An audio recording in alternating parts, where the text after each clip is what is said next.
Thank you, everyone. Good morning, and hello, everyone. Nice to see you all. We're all very, very familiar over the years, and even better that we can all be together on a course like this, through which you have all been connected even more closely as a participant of this course last 3 years. Some of you have actually met in person, at least in the first 2 years. Some of you have met on Zoom. In any way, His Holiness has been affected about the running of the Complete Path course due to the pandemic, as everyone is. And last year, when this pandemic hit, I requested His Holiness that that he may offer the course on Zoom instead of leaving this gap, because it's very uncertain. But his time and schedule and uncertainty didn't quite permit him to do so. But then he nevertheless gave some teachings at the behest of our center on the Bardo, and some other teachings, 3 days here and Jewel of Garlands and in Taiwan and so on. So I think he has been since then quite warmed up that it is possible to give teachings on Zoom. And then the IBA administration have requested His Holiness to do just that for this year, to offer the year TCP year 4. And so His Holiness says, we weren't quite sure how things will work, whether His Holiness will teach in live each day for a period of time, everybody can join or not. His Holiness didn't quite feel ready to do that. He said he will prefer to do pre-recorded teachings, and then people can then access that either individually or as a group. And so then I suggested, that will work for us. If His Holiness doesn't feel comfortable doing day in, day out teachings for 10 days or whatever, which means everybody have to attend the teaching for 10 days, even on Zoom. So we said, that would be fine. We'd be able to squeeze in maybe 3-4 days. And so when the videos and lessons were recorded and became available only recently, as about 2 weeks ago, I think, then I had to quickly watch through each of the videos. There were only 7 videos, and these 7 videos therefore has 7 main sessions. And so when I schedule it carefully with the revision that I offered to do and so on, so therefore it didn't warrant more than 3 days rather than 4 days. So that's why our schedule goes today till Sunday afternoon. And there being 7 formal teachings by His Holiness. So this morning, first session, I have decided to give a revision of the past 3 years' topics, which most of you have studied, either online or in person, or if not, some of you may have attended the teachings on these things anyway, because clarifying the sage's intent is a teaching His Holiness 41st Sakya Tenzin gave in 2009 in Siba. And then a number of people have also attended the teachings in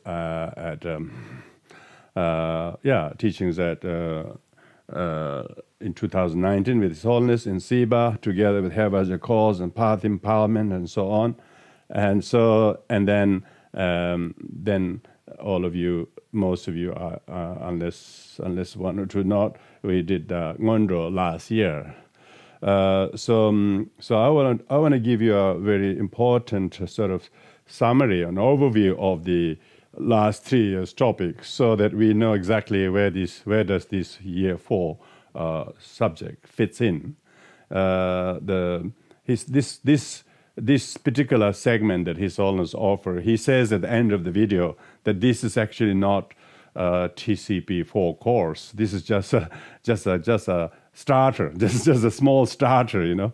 He says main TC4 will be in person in IBA, no doubt. Maybe next year. So I don't know. So therefore it is a kind of a general connection with the year first 3 years and what's coming on the year 4. So therefore he only touches a very small part of the actual textbook. So when as soon as we realize we will do this, I ask Road to IBA many times, what are have you got any handouts for people? And so there was nothing. They sent nothing at all. And then the prayers that you do before His Holiness teachings are already screen shared in His Holiness teaching. So if you haven't printed that prayer that Natalie mentioned, that actually is screen shared on the video itself. A prayer that you do before His Holiness teaching, which actually is just Lineage Guru prayers, and then at the end there is a dedication of merit. So those prayers, if you haven't got printed out, don't worry, because they are all screen shared on the very video at the beginning of His Holiness teaching and at the end. But there were no real refuge prayers or anything like that. I don't know why, but so therefore, we will do the refuge and for immeasurables in the revision sessions, but His Holiness prayers has been mainly limited to the Lineage Guru prayers before the teaching. So you will notice that. So my purpose of this session is to give you a good review of what we did in the past 3 years, as well as short preview of the lessons that we will cover. And so therefore, then I watch every video one by one, and with both the English translation of the book Yogini's View, Yogini's Eye, and I couldn't see the title Yogini's Eye in the Tibetan text, so the translator for some reason put that very catchy title, Yogini's Eye, as the title, and as well as the Tibetan. I got both of them, but I wasn't really asking for that. I wanted to have some actual notes for people like yourself. So therefore, I arranged these, compiled these things, these notes for you for each of the sessions. So if you have got the book with you, of course that will help you. If you got the book with you, then it's really good to read through, put the book in front of you, and then listen to His Holiness teaching as well as my revision, because I would like to make my revision a little bit more, a little bit sort of not a repetition of what His Holiness says, but try to elucidate some points that my perspective might help us to understand the texts and teachings better. But if you haven't got the book before you, then at least these notes will give you these notes actually give the very fundamental outline of the teachings covered in each session. So that's what I thought, knowing that studying in modern physics, you need all the things before you. If you don't have the materials to follow your way around, we are going to go into not this particular year, this particular segment, not so much, but even then, things get very, very complex in lots of names of people and texts and traditions. If you haven't got the things written on the page, you just hear these names, but half of them you just hear, and most of them you can't even remember. So this year, of course, it's a slightly easier bit because it's only the beginning of the text, but you really need to dive yourself to further yourself in the course, in the book itself. and both not only listening to His Holiness, but also the revision. So then you have a better understanding of the actual topics. Anyway, so that's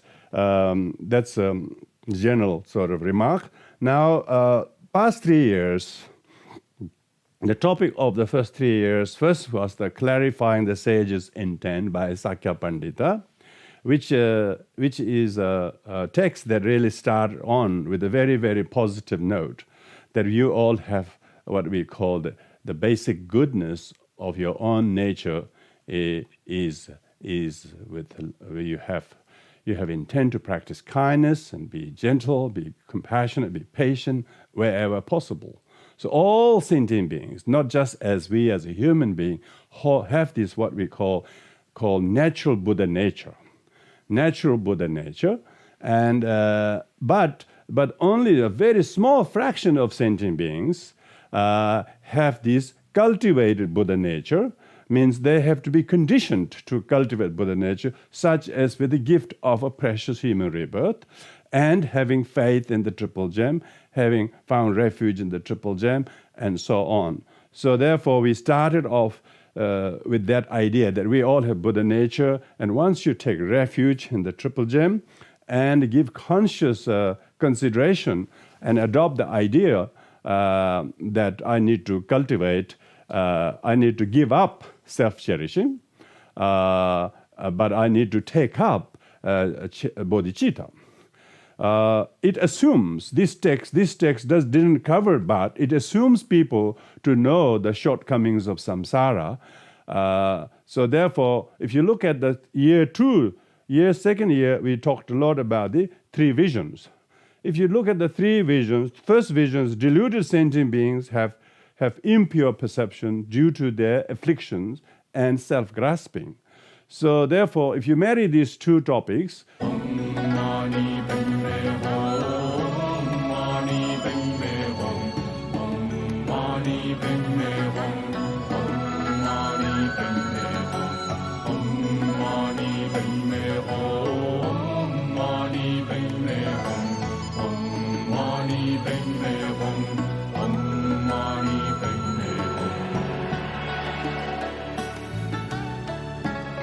vision, the deluded sentient beings who have deluded impure perceptions are due to their afflictions and karma and habits and self-grasping.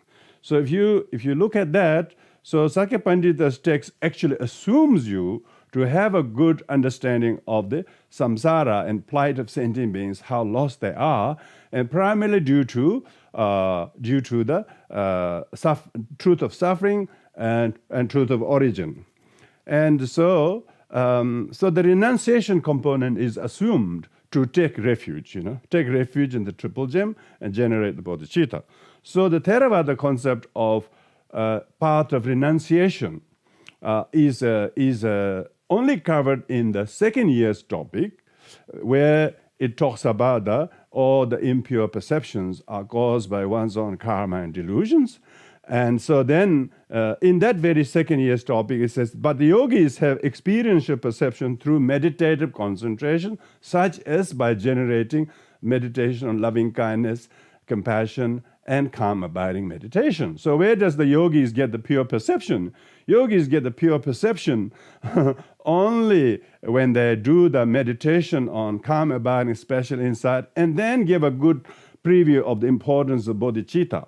So you can see the first 2 years topics could have been other way around, but reason why the TCP course His Holiness chose not to start with the triple vision is triple vision start with a very, very kind of pessimistic presentation of what general Buddhist teachings are, always talking about suffering and terrible things at the right at the beginning. May have probably lost 1/3 of the students. So therefore, they didn't put that as the first year's course. Actually, the renunciation has to come first. So the Mahayana teachings definitely has a more focus on the talking about the merit of bodhicitta and compassion like if you look at the Shantideva's Bodhisattva's way of life, his first chapter of his book starts with the merit of bodhicitta. He never talks about suffering caused by greed and hatred and ignorance. So Mahayana has a very positive note, because Mahayana school that arose in the second century came as an alternative school who advocated inclusivity. Whereas Theravada teachings, because mainly is taught by enlightened one, for those who seeking to lead a monastic life, who have to give up family, who have to give up job, who give up wife and children, and so on. That was a very exclusive model.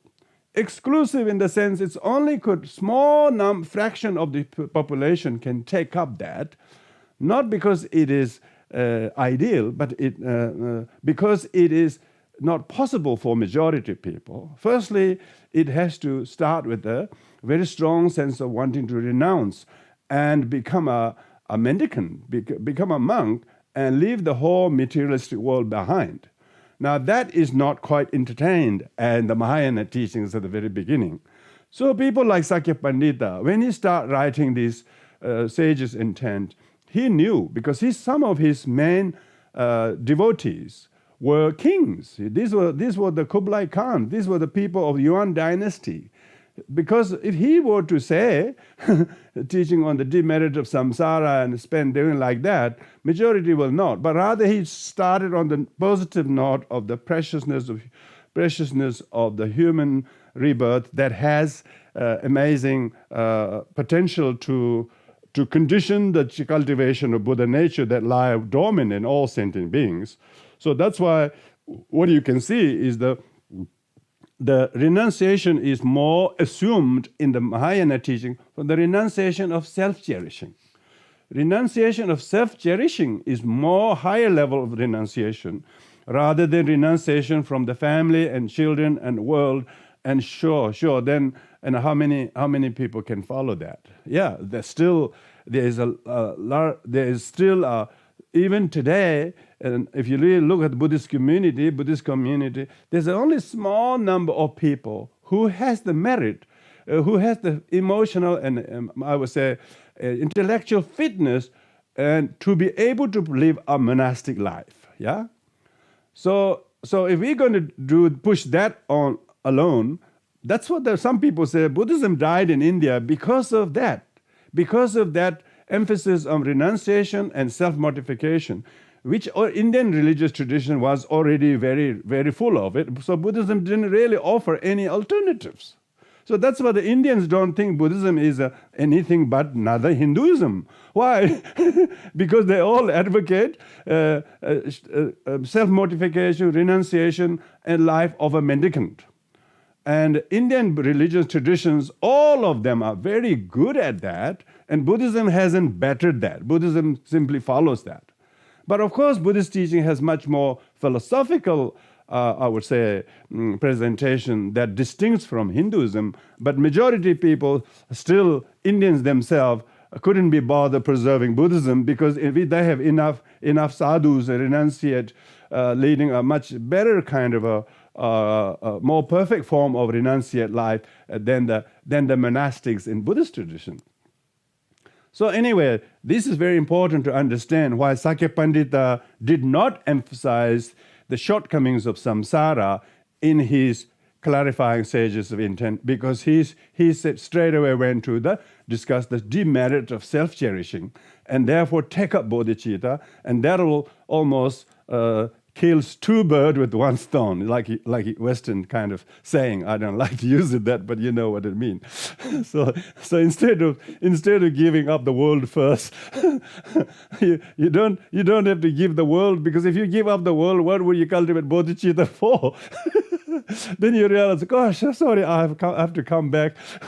It was self-cherishing they have to really renounce, and so on. So I would like you to understand why Sakya Pandit's text didn't spend a great deal on the shortcomings of samsara and all that. And so it was year 2 topic. If you go into the Konchok Lundrup's, the beautiful ornament of three perceptions, you can see the good first 30 pages all about shortcomings of samsara, from 18 hells to all the levels. So the deluded perceptions, beings who are selfish and who have karma and affliction, end up being born in the deluded realm of sentient, or deluded realm of samsara. So therefore, Sakya Pandita's text advocate taking refuge in the triple gem and generate bodhicitta, take up bodhicitta, and practice 6 parameters. So it gives very detailed teaching on the 6 parameters and 4 persuasions rather. These are sometimes called in order to ripen oneself, one should advocate and practice the 6 perfections, and in order to ripen others, one should practice the 4 persuasions. And then he goes straight away, if you practice these 6 parameters and 4 persuasion as a conduct of the bodhisattva, then he gives the very detailed account of the 5 paths and 10 bhumis. And so what are the actual path of accumulation, path of preparation, path of seeing, and so on. And so all the things that Konchok Lundrup talks in the second year, yogis have experiential perception through meditative concentration. Yeah, the yogis have experiential perception through meditative concentration on doing the practices of the meditation on the 6 parameters, 4 persuasions, as well as doing the path of accumulation and path of preparation, which is meditation on calm abiding, especially insight and bodhicitta. Then you have the 5 paths. So the 5 paths is not restricted to just Mahayana. 5 paths is also Vajrayana practices also is. So when Sakya Pandita uses the last part of his book on the 5 paths and 10 bhumis, as well as the last chapter, the ultimate fruit, the qualities of the Buddhahood, he's giving an overview of practicing Mahayana and also Vajrayana. Even Vajrayana has to go to the 5 paths and 10 bhumis, except Vajrayana got 11 bhumis. Vajrayana got 13 bhumis. So Vajrayana adds 3 more bhumis on top of the 10 bhumis. So Sakya Pandita's text you chosen for the first year is very useful because it gives an overview by the complete path that as a result of adopting bodhicitta, giving up selfishness, it also automatically covers the renunciation from samsara, and in order to get it done with the deluded perception. One therefore advocates the practice of the meditative concentration on the bodhicitta, and because bodhicitta means relative bodhicitta is calm abiding, ultimate bodhicitta is a special insight. Only when you have this meditative concentration, which is a union of calm abiding special insight, then the yogis have experiential perception. Experiential perception is they no longer have the same delusions that is under the influence of selfishness and lack of refuge in the triple gem. Because those who have refuge in the triple gem and practice bodhicitta, even though they have perceptions of, why did he do that? It's him again. We have occasionally we think it's them. But just quickly we know, no, it is my projection. It is my projection that is making it appear as it is, and then I'm imputing them as such. That's why I'm giving most of the appearance, the labeling myself, conceiving them in my own deluded mind, and then imputing them as such. But actually, the object themselves do not truly exist as they appear, because if to think that is a deluded perception. And I, through the small effort of daily practice and meditation and comprehension of teaching, know that a lot of them is interdependently originated, partially from my own projection of deluded mind. And when you can now shorten the duration of your delusion in the mind, you realize actually deluded perceptions are impermanent. They're not your nature. So therefore, these are stirred up by karma and afflictions. And when you have a particular way how to make it still, then those deluded perception can subside, and then the clarity of your mind, yogi's perception can manifest, and that contrasts from the deluded perception, and you will have what we call experiential perception. So yogis have experiential perception. That's why a lot of you are doing your daily meditation and sadhanas and ngondo, and because these things help you to change your deluded perceptions as the deluded perceptions. All deluded perceptions are not only deluded, but they're all conditioned. And a condition means it's got many things. It isn't just you, it isn't just them, the two things. We usually point a finger either to them or to self. No, the condition means there's a lot more factors than you and the other. To do that, you actually give amnesty to both the object and your subject, which is quite a yogic perception. I mean, all these yogis are here in the Zoom because they have these visions every now and then. It helps them to gain a lot of insight. Poor thing, I was so hard on him, and I also have been so hard on myself. This is not knowing. It is more conditioned. There are 3 afflictions, 5 activities, and then produce the 7 results. So it is not. So it's not just so simple. It's him or me, right or wrong. This is what we live in such a dualistic world. Now we can almost say it's beyond that, because whole Buddha's teaching is a middle way to go beyond extreme kind of pleasure to extreme self-mortification, but to find a middle way.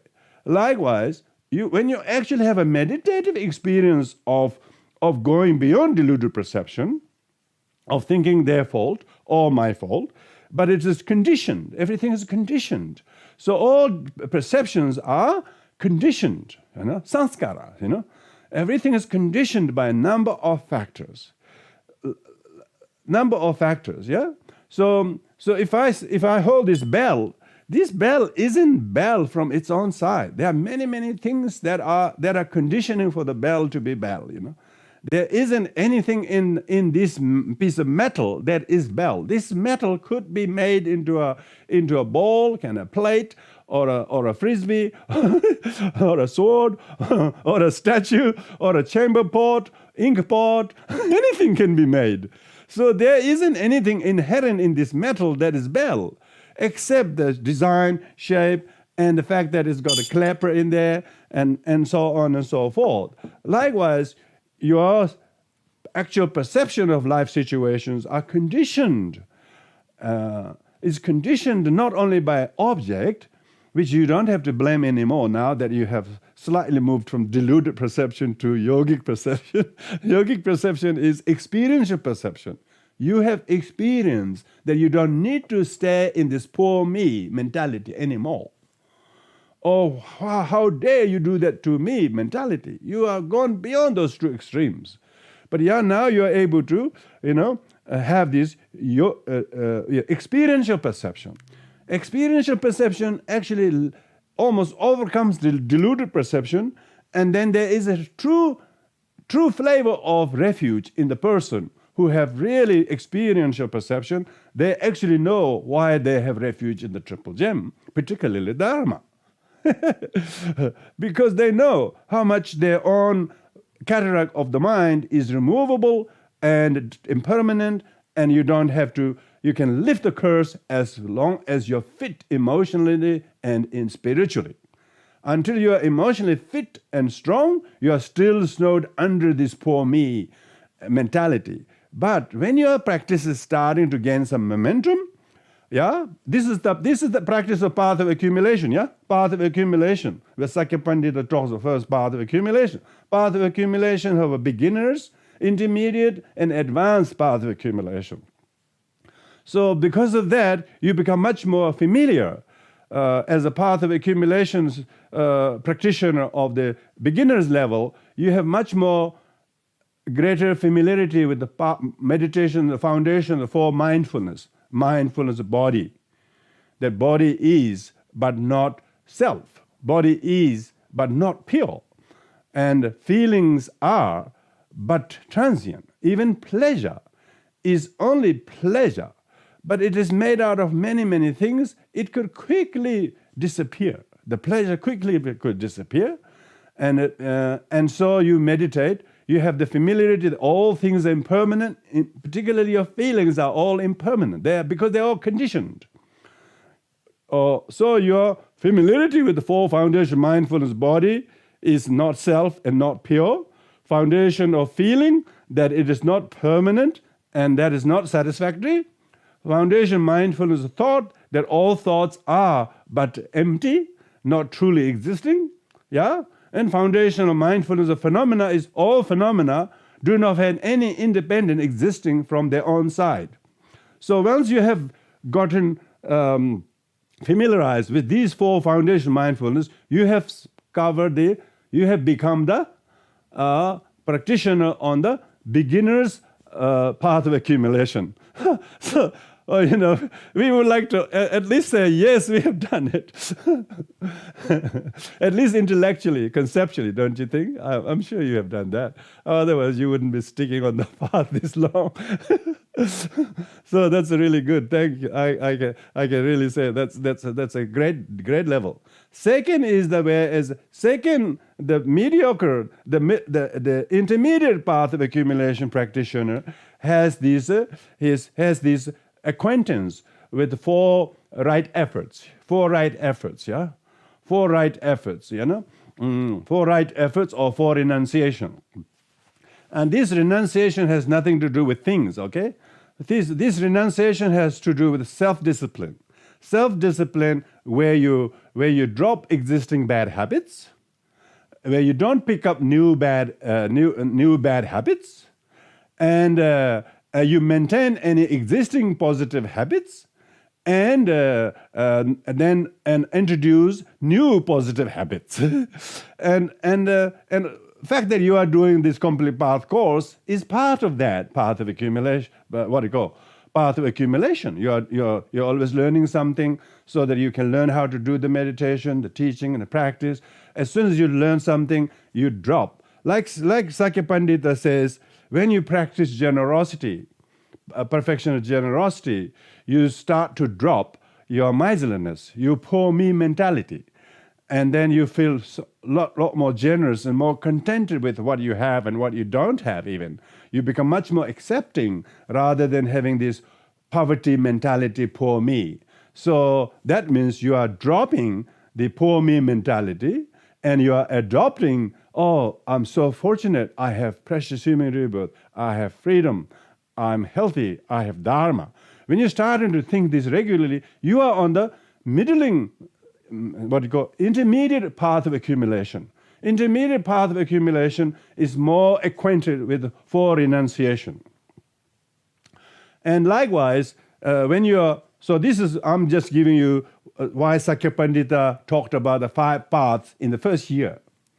And quite a lot of you, when you do the first year, you have already been familiar with those four foundation mindfulness, 4 renunciations, and so on. Just question is how much you are Ngondo practice and all these things are, I would say, boosting you to have very stable four foundation mindfulness. You don't drift into the deluded perception of blaming people and carrying on and all of that. If you drop down to those level, then this path of accumulation is not a path of non-relapsable. It's a very, very snake and ladder type of path.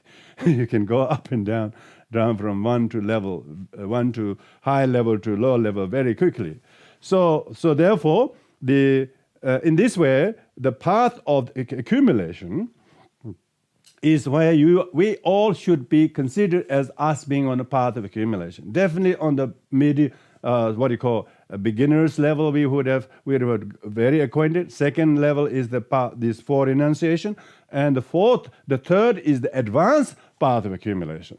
Advanced path of accumulation is one who has obtained what we call 4 legs of miracle. So I wouldn't go into those details. It means that you have extraordinary some kind of joy and legs of, as if you have found some legs to stand on that your ordinary life's leg has been otherwise broken. But you have spiritual legs to walk and cover mileage on your progress to the path, your practice, your attitude, and so on and so forth. So therefore, the first Sakya Pandita's the kind of overview of the 6 parameters, followed by the 5 paths. This first path is path of accumulation. And in the path of accumulation, there is not a lot of experiential perception. There's a lot of conceptual understanding. There's a lot of, intellectually, you are so comfortable with the teachings. And you have read them, you have listened to them, you even think like that. You also think along those teachings. But you still haven't got the meditative experience of realizing the emptiness. You have become familiarized a little bit. So, therefore, when it says yogis have experiential perception through meditative concentration, it's actually talking about a path of preparation. That next path. Next path. Because if you have spent considerable time in meditation and retreat, then you are entitled to you'll be doing lots of karma abiding, special insight, whether it takes form of sadhanas or the mantra recitation or just simple karma abiding, whatever form of meditation you do, but it is starting to dawn in you this realization of what you call not just the conceptual understanding of emptiness, but you have this amazing kind of delight. You no longer are who have conceptual difficulty understanding emptiness. You completely understand emptiness, and you are now starting to relish the experience through meditation. So the yogis who have the experiential perceptions are usually on the path of preparation. So that's why it's very important to see why Sakya Pandita put details of the 5 paths, the 10 bhumis right in the first year course, is give you an overview of what's coming into the next 7 years course practices, and then finish the book with a lot of mention about the qualities of the Buddhas, 10 powers, 4 fearlessness, 18 distinctive characteristics, as well as 32 major and 80 minor marks, and what extraordinary qualities Buddha has. So that's what Sakya Pandita not only starts with very, very positive note that you have Buddha nature, but also he talks about what constitutes to the applied Buddha nature, engaged Buddha nature culminates to actual Buddhahood. Then the second years, as I mentioned before, having discussed the first 2 perceptions, impure perception, deluded perception, impure perception, and the yogi's experiential perception. Then the third perception is Sugatas have pure perception through their inexhaustible ornamental virtues. So this is talking about the very qualities of the Buddhahood. So it's another way of discussing all the results of practice. So those are the first 2 years. And the third year, what we went in is doing now, in order for you to progress speedily on the path of accumulation, so that you actually enter into path of preparation, is you need to do formal accumulation merit by doing the preliminaries.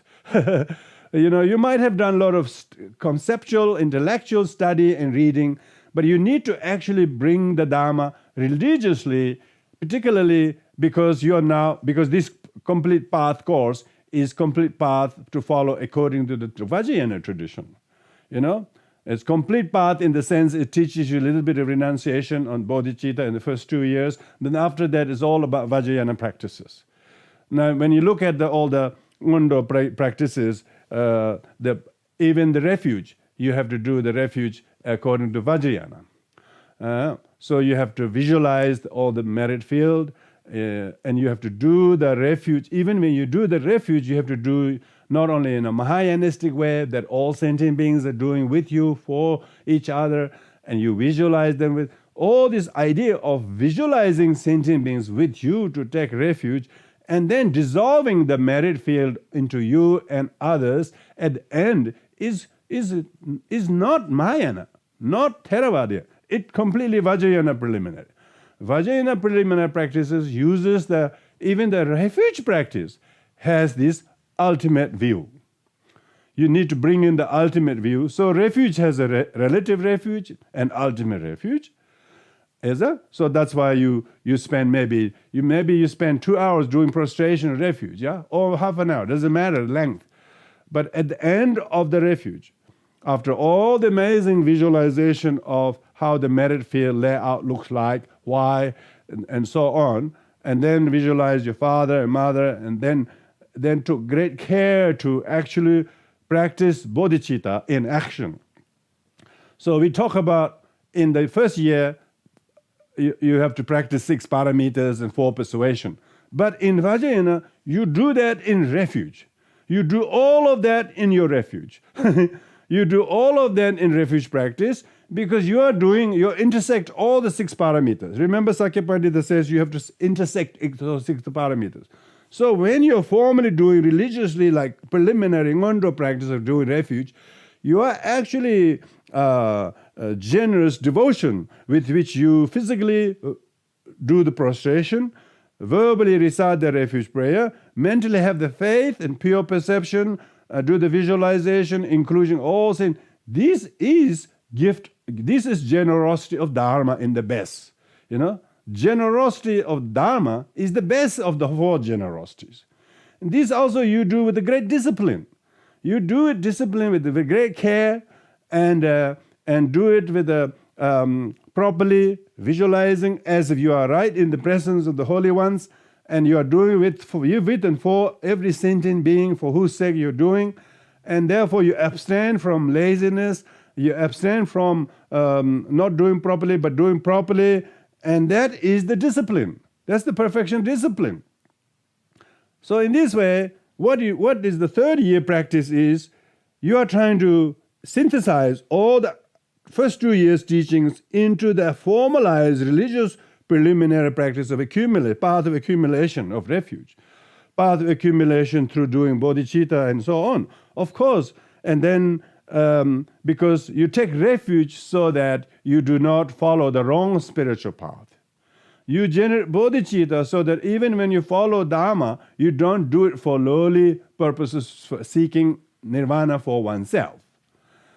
And then you purify your karma and afflictions and self-grasping by doing Vajrasattva purification in order to remove the gross obscuration. Even when we conceptually understand the bodhicitta and 6 parameters and Buddha nature and so on, still, there are times that we lose our mind to anger.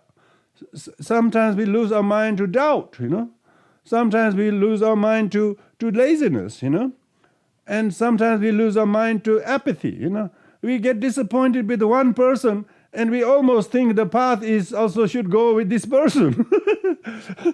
Their own deluded karmic relationship with one person fails. They think the path should also be abandoned with that. and a lot of people have thrown baby with the bath water. Why? Because they have too many obscuration, even though they conceptually understand Dharma, but they still have lots of unpurified karma and obscuration. That's why Vajrasattva practice is given, in order that these kind of gross obscuration, your bodhicitta is unstable. Your bodhicitta is still very, very, it's like wavering, You want to practice bodhicitta for all sentient beings, but not with this person type of thing, Why? Because our merit is still very unstable. Our negative karma are still strongly based there for so many eons. That's why the Vajrayana preliminary practices are the most efficient way to truly test your devotion into the path. So that's why the doing of the preliminary practices, which was the last year's course, and not only last year's course, when every day you do any sadhana, it has all of these. Particularly if particularly in Hair Vajra sadhana, because every one of you have received Hair Vajra, you look at the refuge, bodhicitta, Vajrasattva, mandala offering, guru yoga, all of them are integral part of the sadhana. You look at the sadhana, they are all full of these preliminaries in there, And then becoming yourself the deity yoga, is only a part of it, part of it. But without these preliminaries as the real kind of raw materials, ingredients for the person to progress on the path, there is no real way to understand the actual Vajrayana path moving forward without purifying one's gross karma and defilements by using these purificatory practice of Vajrasattva or Bodhicitta or Mandala offering a Guru Yoga. So all those preliminary practices we discussed last year is not just something for the people of the third year. It is a practice they must do every day in their sadhana. If you cannot separately do Ngondro, I will say, even if all of you could not do separately Ngondro and building the 100,000, some people can because they are disciplined, Like if you do 100 prostration each day, in 3 years you will finish 100,000. At least just like a minimum, yeah? So people have done that. But even if you can't do that, but those who are able to understand the preliminaries very well, they could put that understanding in your daily Vajrasadhana. And then it is all there. It just, maybe your quantity is not, maybe no more than 21 prostration refuge, maybe no more than 21 Vajrasattvas, that's fine. But who's going to test your accumulation of numbers? You're going to test accumulation of merit. You can feel the shift of your experiential perception improving, yeah? Your devotion will increase, your compassion will increase, your selfishness will slowly sort of put it at a bay, and it still has a strong grip on you because it will, because he's been very senior member. Selfishness is the most senior member. He's got the golden card, He carries a golden card of being selfish so long time. So he's not really willing to get rid of his golden card membership, which the Mara says, keep it. The Mara says, keep it. It's very useful. In this world, if you don't look after, nobody will look after you. Yes, I know. Because everybody says you have to look after yourself. Nobody says you have to look after others first. Even when you're flying in the airline, they say, "Oh, you should put the safety seat belt of yourself first." Which is so cute, But if you put your seat belt on, how can you reach to the other person on the other side of the aisle? You can't. So the people on the other side of the aisle may be a little bit more mobility issue. They can't reach. They got nobody next to it. How are you gonna go and put their seat belt on? Because if you're already bound on the seat by yourself, so you see, we have to learn to let go a little bit of self and go out of our way to do the practice.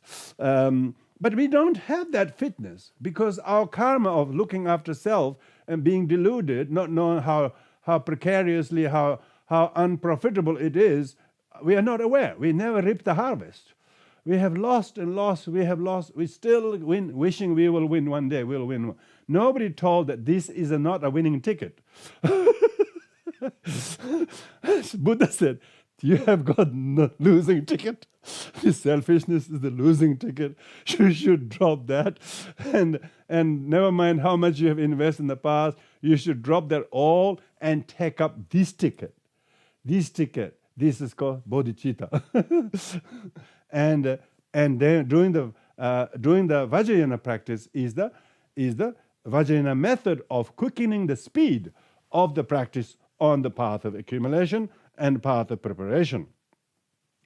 So that is all I want to say about the last 3 years course, and you're already on the path of doing Vajrasadhana and wanting to learn a little bit on depth on the actual theory of Vajrayana teachings and texts that is covered in the year 4, 5, 6, and 7. So these are all very, very esoteric subjects of Tantra, and Mantrayana subjects. And this year, in the year 4, you're only starting on the first first introduction of it. So you have ample time to read that book, as well as particularly after these 3 days of listening to His Holiness and me and explaining about it, you will have a greater understanding of that. Now, the topic of TSP4 is the what we call the general presentation on the Buddhist Tantra. So that's actually the name of the text. But here, the translator has called the book The Yogini's Eye, Comprehensive Introduction to Buddhist Tantra. And I'm introducing this to you because this book is written by the third Sakya Trinzin. Sonam Zemo is the third Sakya Trinzin, who is the second eldest son of Sachen Kunga Nyingbo. Because Sachen Kunga Nyingbo, the founder of the Sakya monastery, had 4 sons. He had one son with his junior queen, and who went to India and died, and then his senior queen had 3 sons. Of that, then Sonam Zemo is the eldest son. Yeah, so that's what I wrote here, the short biography of Sonam Zemo.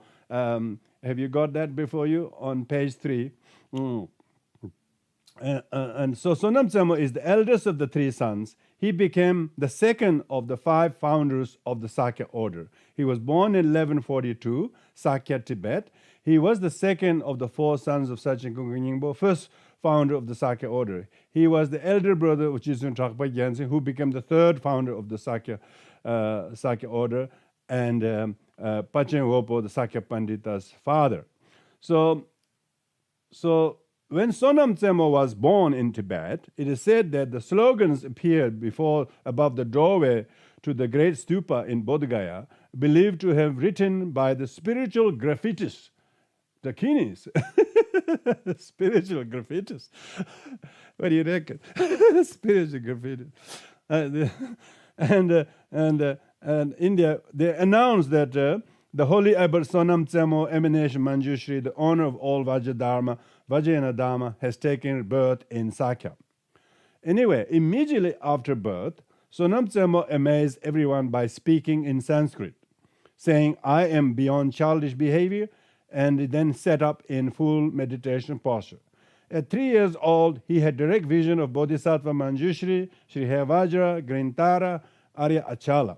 He also taught from memory the 3 Vajra Tantras. 3 Vajra Tantras refer to Vajra Tantra, Samputa Tantra, and Vajra Panjara Tantra. These will be covered in length in the following year's topic. Chakra Sambhara Tantra and Samputa Tantra, and was able to remember 11 of his previous lives, including Durjaya Chandra, one of the great Indian scholars on Vajra Tantra. So he's meant to come to Tibet to teach what he taught in India. During his youth, Sonam Zemo received many important teachings on Vajrayana from his holy father, Sachen Kunga Nyingbo. He studied them deeply and learned them thoroughly. Before he was 17 years old, he could recite 40 different tantras from memory, and his fame as the most learned scholar of Vajrayana was proclaimed as far as India. At the age of 17, he told his brother Jizun Trakpa Gyaltsen, who was 13 at the time, "I will go to central Tibet to study the sutras and the field of logic. You should remain here at this holy seat of Sakya monastery to lead the disciple." So Sonam Zemo only held the throne of Sakya for 3 years. 3 years, and then he gave it to his brother.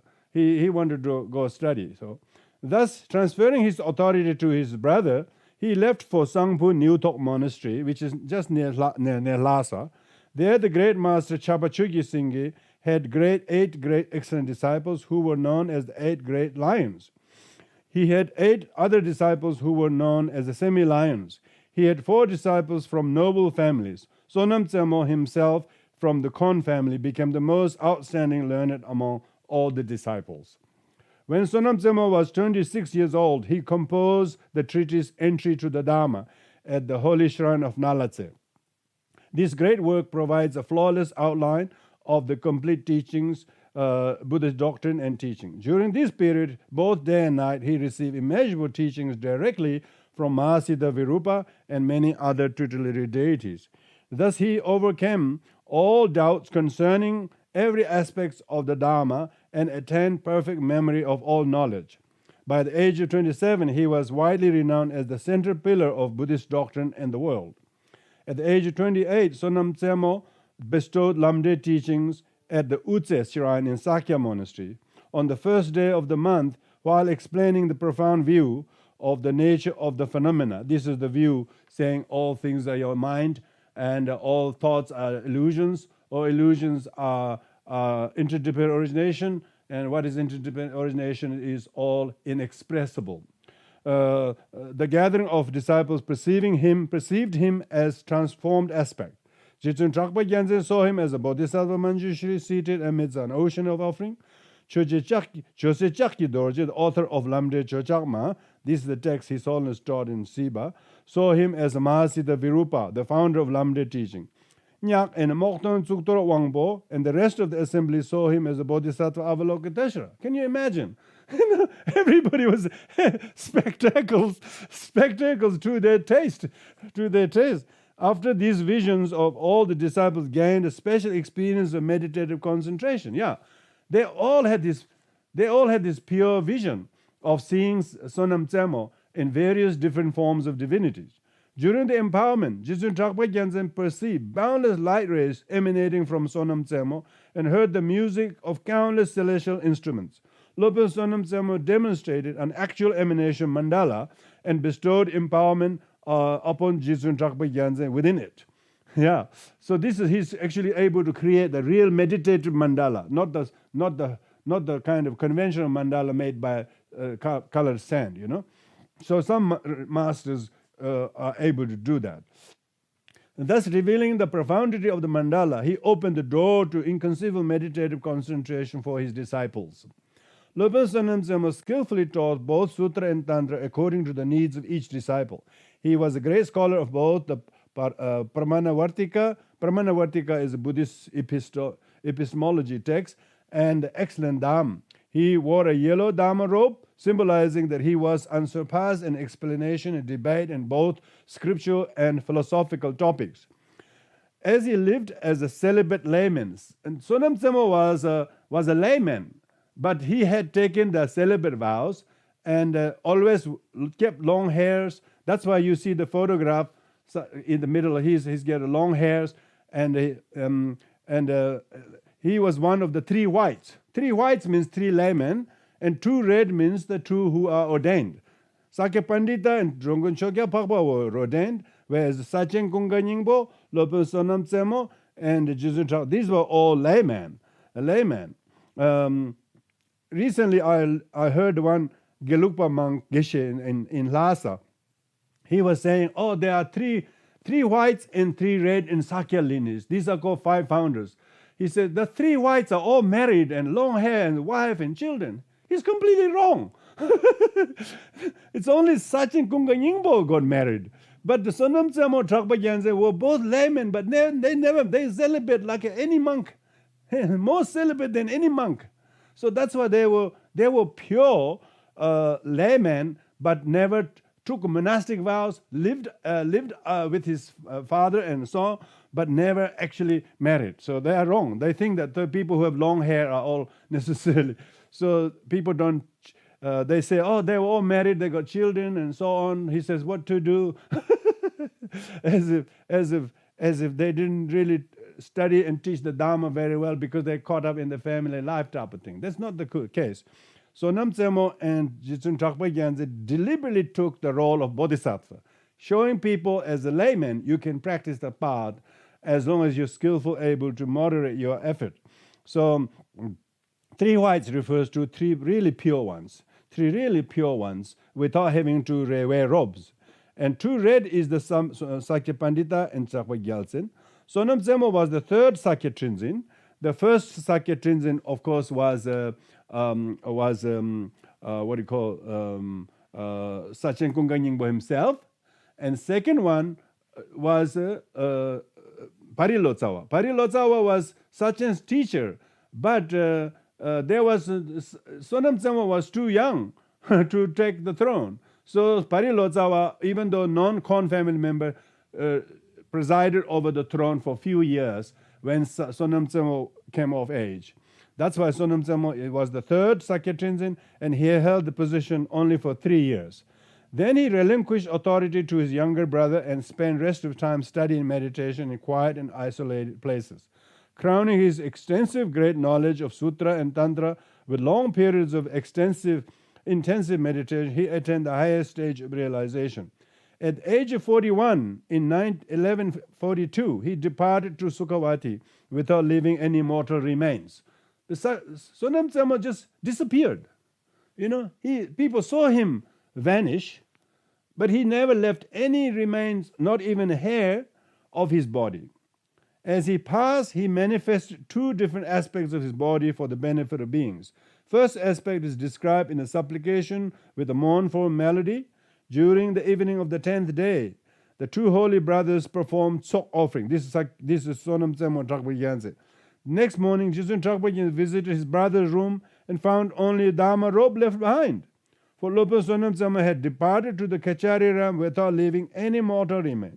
Jizun Trakpa Gyaltsen, with great favor, recited a supplication with a mournful melody, and through it he perceived special prophecy which emerged from the Dharma robe, from the like the sound of a bee.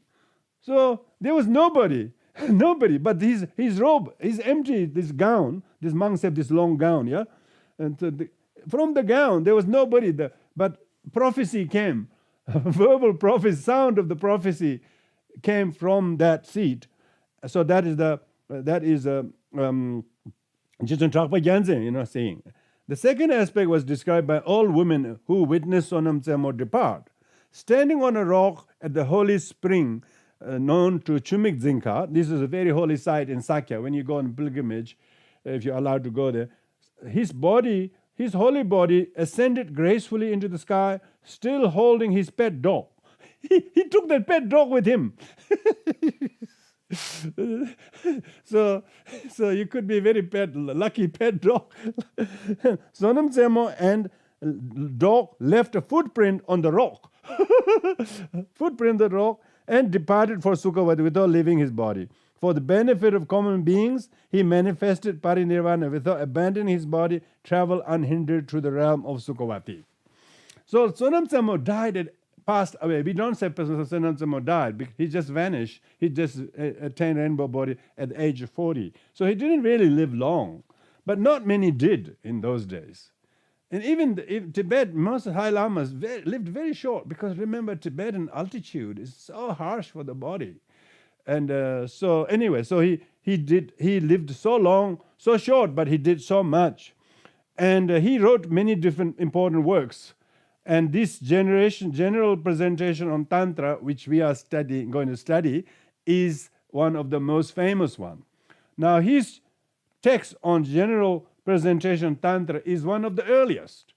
It is said there was one earlier than his by a monk, a scholar called Go Kukpa Lhetse, who's a scholar on Guya Samanja Tantra, but it's only said that he wrote one, but it's never found, it's never extant. So the earliest text for Tibetan indigenous scholar to write on Vajrayana was Sonam Tsemo.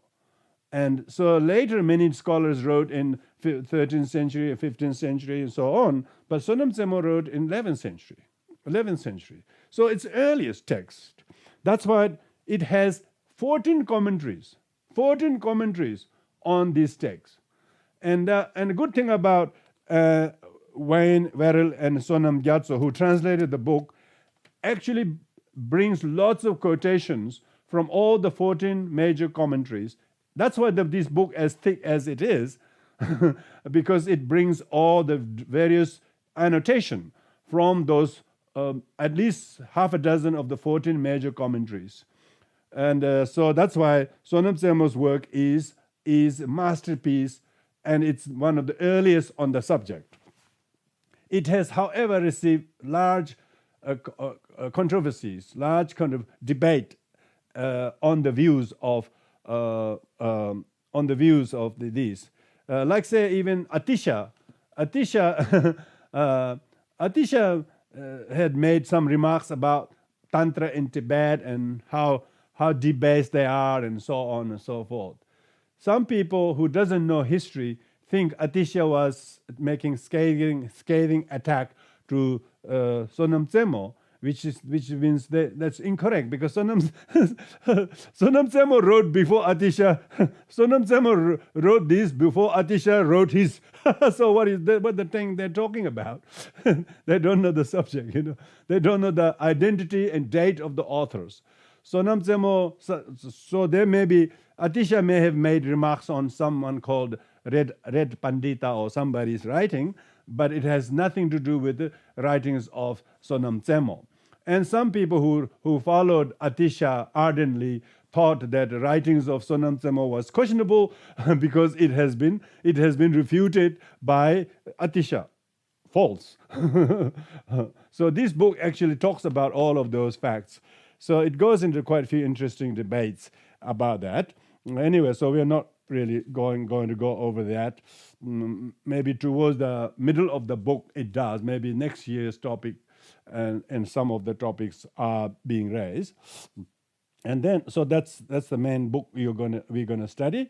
Then also he's written Praise to Sachin, very famous Praise to Sachin, that is nowadays recited daily by most Sakya monks, and commentary on Hevajra Root Tantra, Rays of the Sun, which is one of the which I think is which is included in the year 6 or year 7, I'm not sure, topic. And then same goes commentary on Samputa Tantra. So all his writings are very important. Commentary on Samputa Tantra, Entry to Dharma. Entry to Dharma is a general kind of introduction to Buddhism. And then Hevajra, four-limbed sadhana. Now, four-limbed sadhana is longest of the Hevajra sadhana. And the one you have is called middle-length sadhana. The middle-length one is middle, because four-limbed one is longer than the middle-length sadhana. And the reason why why Sonam Zemo sadhana is four-limbed sadhana and six-limbed sadhana are 2 of the 8 different methods of doing Hevajra sadhana. And so we have the 6-limbed sadhana. That's the one long middle-length sadhana. I don't know whether some of you are able to do that or not. If you are, you should start to looking into it, because this year when we do the Hevajra retreat, we're going to go use that. I think we already introduced that last year to do the 6-limb sadhana. And before that, you've been doing the Ngawan Legpa's short one, which doesn't talk about 6 limbs, but actually it is combination of 6 and 4 limbs. Anyway, so that sadhana is no longer in use, but it's still there, in collected writings, 4-limbed. And Chakrasambhava Gantipa sadhana, commentary on Bodhicharyavatara. Now this is another classic. Sonam Zemo's commentary on Santideva's Bodhisattva's way of life is one of the earliest of the Tibetan commentary. Earliest Tibetan commentary, okay? There were, of course, one Indian commentary, but among the Tibetan commentaries, Sonam Zemo's commentary is the earliest one. And so then there followed many, many commentaries thereafter. So you have to really see pioneer scholars who actually, they are legend, who actually could not only fathom Indian texts, but write commentaries. And so Sonam Zemo has been the pioneer, author, commentator on Shantideva's Bodhisattva life. And also he wrote a Tibetan grammar as well as a Sanskrit primer. So that's a little bit about the Sonam Zemo. There's very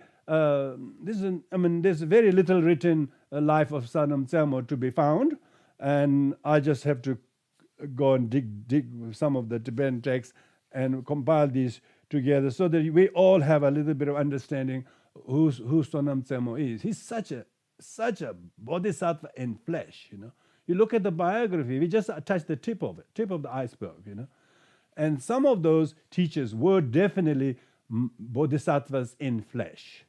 In other words, how would they be able to teach the Dharma and then all disciples have this amazing pure perception seeing various divinities? It's unimaginable, So that's why and Atisha himself, when he went through the Tibet, he said in the future this place will have a monastery which will produce lineage holders who are all emanation of bodhisattvas. So Atisha would not criticize the bodhisattvas who are authors. Atisha did not criticize, name who he was saying. He simply made some remarks, but his writing is later than Sonam Zemo. Goodness sake, hell, study the history before you identify. To say that Atisha is attacking Sonam Zemo is quite a wrong thing to say. There's definitely this infamous Pandita, red Pandita, who is probably correctly recognized who Atisha was attacking. Anyway, that's beside the story. Then what I'm just going to go over page number 5. You will notice, as I mentioned, His Holiness before His Holiness teaching session, there is a prayer, and that prayer is called Prayer to the Supreme Masters. So these are the identity of the prayers that His Holiness have chosen. Majority are very famous because everybody knows it. But the last four or five teachers are mainly directly to do with His Holiness 41st Sakya Tenzin's father and his teachers. Yeah. So I'll just go over who they are. So if you go over this, firstly is the Mahasiddha Virupa. So Mahasiddha Virupa is the transmitter of the Hair Vajra Tantra and Lamde teachings. So his date is pretty approximate, only kind of approximately 7th century. But we never know whether he passed away or not, because he seemed to have become a rock, or a rock has become him. I don't know which is which. So rocks tend to live long, Rocks tend to live longer than human beings. And some Tibetans went to Gujarat, and where people believe they go to see where Virupa became a rock. So people go to find where the rock is. And I know one monk, Lama Cheodak's brother, and a few Westerners went in pilgrimage to find that rock, but they couldn't quite find the rock, which is Virupa. They should have said, "This isn't." Who will argue that? It's a rock anyway, because if our body is embalmed, it would be just a rock anyway. So anyway, Virupa is said to have become rock, but he has made numerous appearances. Remember, he appeared as a Sonam Zemo in Tibet, and he appeared in the meditation of Sachen Kongka Nyingpo. Many practitioners have all perceived Virupa, Lamde practitioners. Most of them had great vision of Mahasiddha Virupa. So that's that. And then it doesn't do any lineage guru prayer of the Krishnapa, Dhammarupa, Avaduti, Gayadhara, and then Drogmi Lotsawa, and all the Tibet. It goes straight to Sachen Kongka Nyingpo. So this, you can see the gap between 7th century to 11th century is quite a big gap, don't you think? That's basically 400 years. Who's going to fill the gap? Oh, we have the list of all the teachers, so don't you worry. Anyway, in this they have regarded. Why? You should say, why has they skipped all the other masters and jumped straight to Sachen Kongka Nyingpo? Yeah, reason is Sachen Kongka Nyingpo had direct vision of Mahasiddha Virupa in his meditation and received 3-month teaching in his pure vision, and when he was about to forget all the Lamde teaching because he suffered from severe illness, and the teaching that he heard was told not to write anything for 18 years. He should practice in complete secrecy. When he tried to do just that, he fell ill, and when he barely recovered from illness, he couldn't remember any of the teachings. He's so sick. And then he did lots of guru yoga, and then his teacher, Shangton Chomber, appeared in the what do you call Shangdo Chamber appeared in the Shangdo Chamber appeared, and Shangdo Chamber gave him teachings, and then we become very inspired to hear the teaching of Shangdo Chamber. Then Virupa appeared and gave the whole 72 tantric teachings, not to mention all Lamdre, So that's why there is the near lineage between Mahasiddha Virupa to Sachin Kunganyingpa straight away. So it's very justifiable to talk about the near lineage, near lineage. But we should always talk about the historical lineage first and how it is augmented by the near pure lineage. And then you can see Sonam Zemo. Sonam Zemo is the author of our book, and Jizun Trakpa Gyaltsen is his younger brother who became even more famous than his brother because he became the teacher of Sakya Pandita. Because Sakya Pandita is his nephew of the Sonam Zemo Trakpa Gyaltsen's younger brother. Their youngest brother, Palchen Hopo, became the father of Sakya Pandita. So that's why Sakya Pandita is the author of our year 1 textbook, clarifying the sage's intent. Then Sakya Pandita's younger brother, Sangsa Sonam Gyaltsen, father Drongkon Chogya Pakpa. So the Drongkon Chogya Pakpa is the first Tibetan monk to become the actual ruler of Tibet. Prior to even the name of Dalai Lama existed. This is 300 years before the office of Dalai Lama, even institution of Dalai Lama even existed. The Drongkon Chogya Pakpa became king of Tibet, spiritual and temporal, because he became teacher of the Yuan dynasty and of Mongols who ruled whole Asian subcontinent, China, Japan, Korea, and all Central Asian Republic, Tibet, of course, Xinjiang, Turkestan, even as far as the Greeks. The Mongols ruled everywhere. There was no one who ruled that much in the whole history of the world. And Drongkon Chogya Pakpa became the spiritual preceptor of the Yuan dynasty. And then he appointed Drongkon Chogya Pakpa gave Tibet as an offering, offering to Drongkon Chogya Pakpa, and that's how the start of the priest-patron relationship. Priests were the Tibetans, patron were the emperors of China. So that's how it started.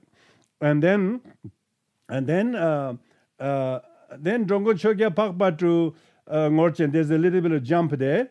Ngorchen Kungka Zangpo is after the 5 founding masters of Sakya, Ngorchen Kungka Zangpo is the very important one. He is the founder of the Ngor monastery. He is the author of our prayer for the happiness of all living beings, which we able to do at the end of some practices, which you should have a copy in your prayers, and you should also learn to do that. It's the most beautiful prayer, most a prayer that everybody can relate to. Even the 17th Karmapa, when he saw this prayer, he shed tears. He said, such a beautiful. Then he asked the Kagyu Molam organizers to put that in the Kagyu Molam book as well. So this doesn't happen very often. Because the meaning of the prayer is so inclusive and so universal. It talks about how beautiful an environment may there be, beautiful peacocks dancing, gentle rainfalls, and the rulers governing well, and the subjects also respect the rulers, not taking a lot of demonstrations against the government, a lot of throwing of the bottles, things like that. So Ngorchen's prayer is much more famous for many things than that, but mainly founding of the Ngor monastery. But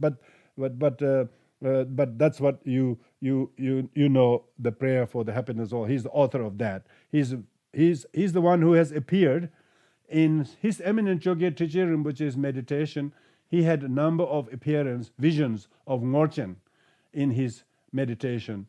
And Ngorchen actually traveled to Mustang, 3 times, and made the Buddhism in Mustang, what we have now today, 500 years after, was sole work of Ngorchen. So he had a great visionary to go there So these days, the Sakya and Ngorpa monastery in Mustang region are strong because of their carrying the legacy of Ngorchen. Okay, let's go move down, and then Korampa Sonam Singye. Korampa Sonam Singye is very important Sakya Tibetan scholar whose writings are some of the most important curriculums, textbooks of the Sakya Shedra or the philosophical schools. And Sarchen Losar Gyatso, Sarchen Losar Gyatso is the founding father of Tsarpa lineage, yeah, of which His Eminence Shogye Trichin Rinpoche was the present head of the Tsarpa lineage. So from here, the lineage masters are fairly random, but mainly stays in the Kon family. After Tsarchen, all of them are Kon family members. It doesn't feature anybody else. Ngakchang Chembo Kunga Rinchen is one of the very important. After the 5 founding Sakya masters, there was not a lot of happening in the Sakya. Sakya almost like the high kind of popularity and fame of Sakya sort of slowly dropped after the 5 founding masters. And even though the hereditary lineage stay long, but main teaching practices were mainly held by Ngorpa and so on. Anyway, Ngakchang Chembo became a revival. He just revived. He did great restoration of Sakya. Not that Sakya was kind of a fallen or anything like that, but it didn't maintain its as high as it used to be. But Ngakchang Chembo Kunga Rinchen brought it back. And then Jamgo Amesha Kunga Sonam. Oh, now he was amazing, prolific scholar. Last year His Holiness Sakya Tenzin taught the text on the Pardo teachings. Yeah, this is the teacher. Amesha Kunga Sonam. He's the author. He's the one who has written most books in the Sakya lineage. He has about 30 volumes, and on all subjects and Vajrayana in particular. He is one of the 14 commentators on Sonam Zemo's general presentation of Vajrayana. Okay, and after that we have Sachin Kunga Lodro, who appears in the White Tara lineage, Trakshu Tillerenje, and Ngawan Tuto Wanju is very recent because he's the father of the Dakchen Rinpoche. He's father of Dakchen Rinpoche of the Seattle Sakya family, Punsok Poda. So his father. And then Ngawan Kunga Rinchen is His Holiness 41st Sakya Trinzen's father. Okay? And this number 16, Chole Namgya, I don't know who he is. I couldn't find his dates or anything like that. But when you do the prayer with His Holiness later after the break, you will see all these prayers in Tibetan and phonetics and English translations. So you can follow the prayers. But I put these dates so that you know who they are. And then Ngawan Lodo Shempen Yingbo, that is the Shempen Yingbo, who is the teacher of His Holiness Sakya Tenzin, His Eminence Shogye Trichin Rinpoche, and so on. He's basically teacher of all the teachers. And then Khenchen Jamba Sangbo is the last abbot of Sakya in Tibet, who died in the prison. But he was very important teacher to His Holiness 41st Sakya Tenzin. Yeah, so that's why we have listed the last 3 or 4 teachers are all father or teachers of His Holiness 41st Sakya Tenzin. So that is the prayer that appears at the beginning of the text, beginning of the teaching. And Khenpo, you will hear the voice of Khenpo Ngawan Jordan of the IBA. He does chanting, and so when we play the video, you follow him with the phonetics, and it actually is they actually do play on the video if you don't have the text. But you should have, because as Kath sent to you. So with this, we will now conclude here. This is just to give you a kind of overview of where we have been so far, and now from here onwards, the teaching moves not very much into Vajrayana so much. It actually goes according to the Sonam Zemo's text.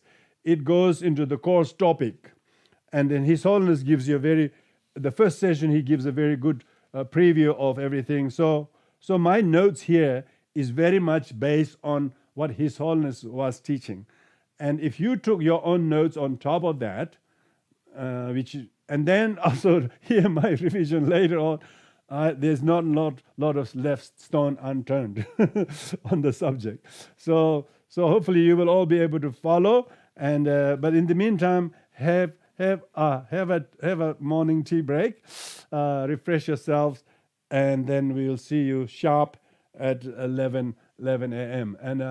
And I think we have nearly now most of the people here. We're still waiting for another 7 or 8 people, but some usually don't get to show up as all these things all like that. Anyway, so thank you very much, everyone, and we will have time for question and answer after each of the discussion and revision sessions just before lunch break. So with that, thank you very much, everyone. So just do the dedication, page 11 of the schedule by Desmond.